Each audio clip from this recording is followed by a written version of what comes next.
આવી ગયા તમે? તાર પપ્પાને એક ગ્લાસ પાણી આપ. તું હું લઈને પાણી લાવે છો?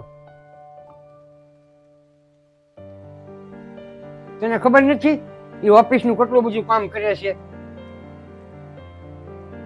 તારે એટલું બધી હું તું કામ કરે છો કે તું મને એક ગ્લાસ પાણી ન આપી એક?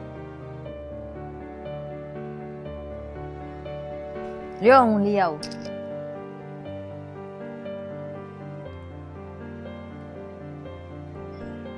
સાંભળો, આસ્તાના માસીએ છે ને એક છોકરો ગોત્યો છે ને સગાઈમાં, તો આપણે વાત કરી લેવી છે. તું અને તારા પરિવાર છે ને એ તું રહેવા જ દે છે. એ બધા તમે છે ને અભણ જ છો. તારી જેવી અભણ તમે અહીંયા મોકલી દીધી છે. હવે મારી છોકરી હાટું તો આવો જ ગોતવાના છે, અભણ જ છે. તારા પરિવારને છે ને મારી છોકરી અને મારેથી આઘાત રાખજો. હું સહન નહીં કરી શકું. મારી છોકરી હાટું છે ને એ હું છોકરો છે ને હું સારો જ ગોતી, અને વધારે પડતી બોલી ને તો તારા પિયર તને મોકલી.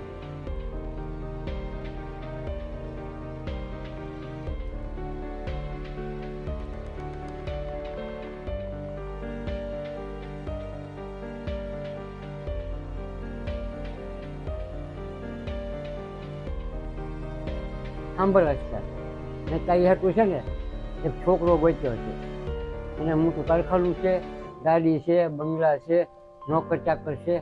તો તું ત્યાં છે ને આરામથી રહી શકી, ને તું આરામથી, તને કોઈ તકલીફ નહીં પડે. તું કહેતી હોય ને તો આગળ બાદ વધારે. પપ્પા, મારે અત્યારે લગ્ન નથી કરવા, મારે મારું પોતાનું ઘર ખરીદવું છે. તારું ઘર? તું આ કેવી વાત કરે છે? તારા લગ્ન હું કરાવીશ ને એ ઘરમાં તું રાજ કરીશ, રાજ.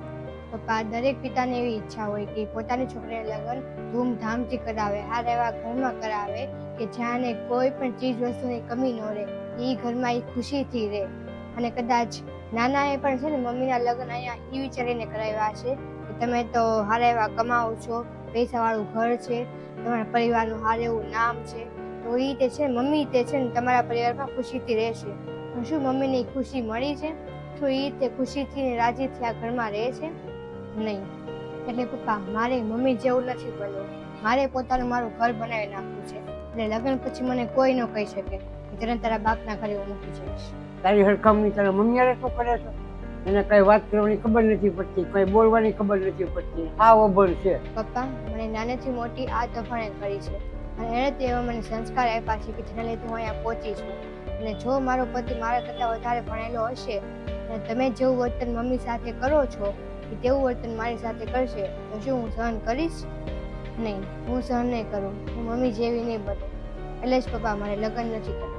મને હવે સમજાય કે મેં તારા મમ્મી હારે બહુ ખરાબ વર્તન કર્યું છે, એ મારે નહોતું કરવાનું, તો મને માફ કરી દેજે.